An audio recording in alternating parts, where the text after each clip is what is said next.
You stealthily creep by the village houses. At least, you thought you were being stealthy. You hear a familiar voice calling out from one of the windows overhanging the street. Flusha, wait! I have business with you. Hush! We'd better whisper. I've got this neighbor and I hate her guts.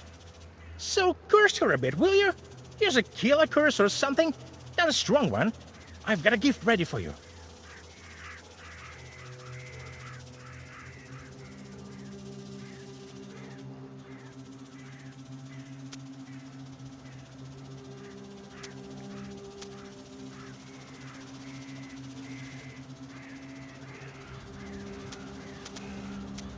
Very well. I'll do it. Just well up by tomorrow, you'll see. You read a simple curse and take your well-earned reward.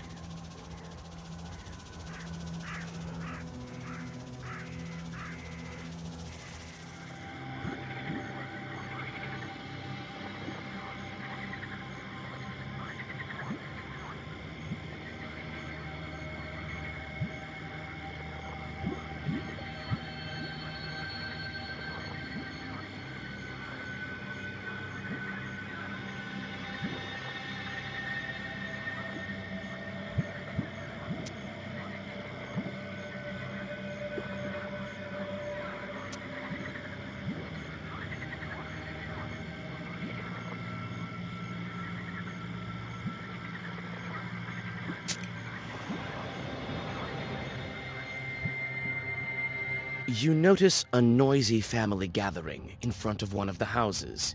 It's unusual to see an entire family out on the street at this hour. Strange, muffled sounds are coming from inside their house. Falling cutlery, furniture moving around. Good evening to you, Vasilisa. God himself has sent you to us tonight. Everything has been turned upside down in our house. The enemy of man is haunting our house. The devil himself is here. Everyone is scared senseless. How did it manage to get in here? It's no simple matter for a chort to get inside a human dwelling. What did you do yesterday? We just had some tea. Natalia likes it a lot. She's quite fond of tea. Then we prayed and went to sleep. And in the middle of the night, it all started. Tea time turned into a chort invasion. I wonder why these demons appeared in the first place.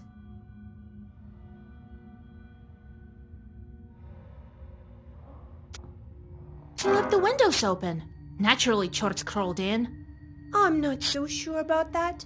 We've left our windows open before. You must not have made the sign of the cross over the samovar. That must be the reason. Please, won't you help us? Don't leave us this way. Oh, very well. I will help you. It's no good sleeping on the street, is it? Thank you, Vasilisa. Have some milk for you, Johnny. You come inside the izba. Everything is in complete disarray. The chorts have certainly had their way here. You make the sign of the cross and take a couple of careful steps deeper inside. The demons have made a mess. They threw the dishes and cooking pots around, but luckily, the brass utensils seem to be intact. The most damaged part is the shrine in the corner. The icon cases are damaged, and the candles are broken. You approach the overturned samovar. Suddenly, it shakes and starts to move, and red eyes light up the darkened room. A demon is here.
The elders of the family bow to you and thank you for helping them. They also give thanks to God for bringing you here. The girl, Axinia, assures you that from now on every jar in the house will be crossed.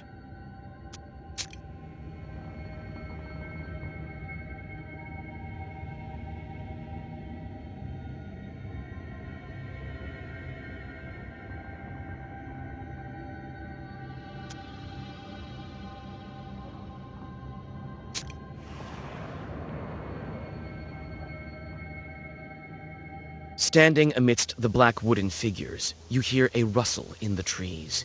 You read the protective spells, but out comes a person, not a demon. An ancient woman dressed in old clothes. It would seem you have come across a beggar. Oh, a witch, a witch! I can smell your kind from a mile away. Can you spare a few coins? I don't need much to get by. A person is only as good as they are charitable.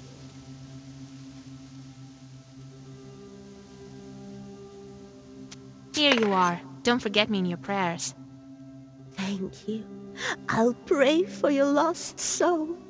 It's dangerous to go alone. Take this, a healing herb.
While traveling through the woods, you stumble upon a snake's nest.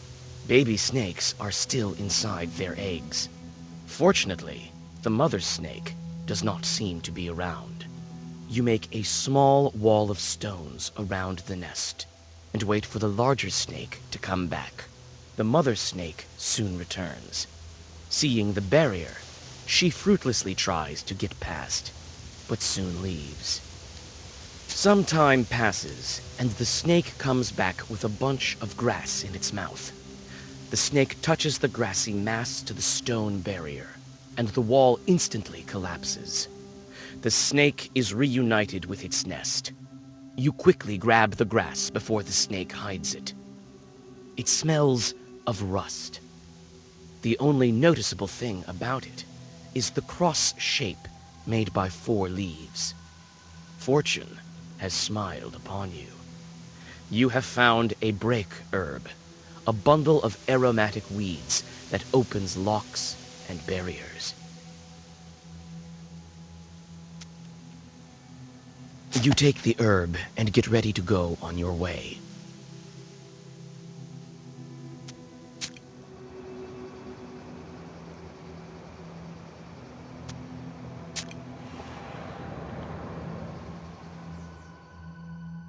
You meet 2 travelers from Bigichi village who are on their way to the fields.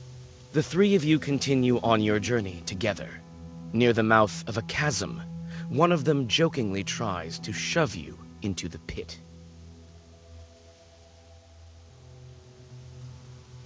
You play along, thinking it was meant in jest. However, a moment later, it stops being funny. The peasant is inhumanly strong. He overpowers you, and you go tumbling down off the edge of the chasm. You come to your senses at the bottom of a narrow ravine. The trees rustle loudly in the wind.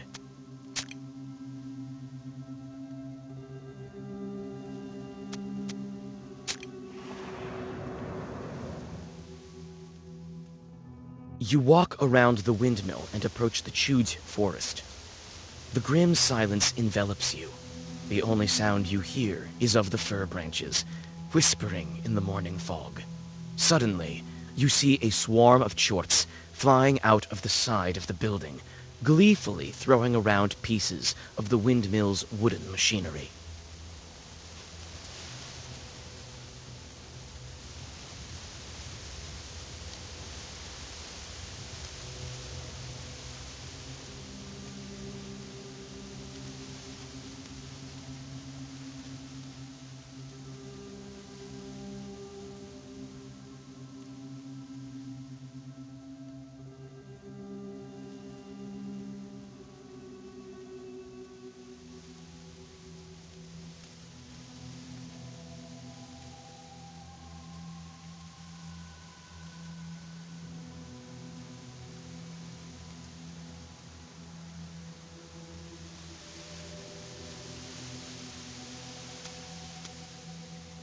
The short swarm dives into the gloom with a chorus of angry screams. As the forest sinks into silence, you inspect the windmill's debris. Among some wooden logs and mechanical parts, you find a small sack of flour and pick it up.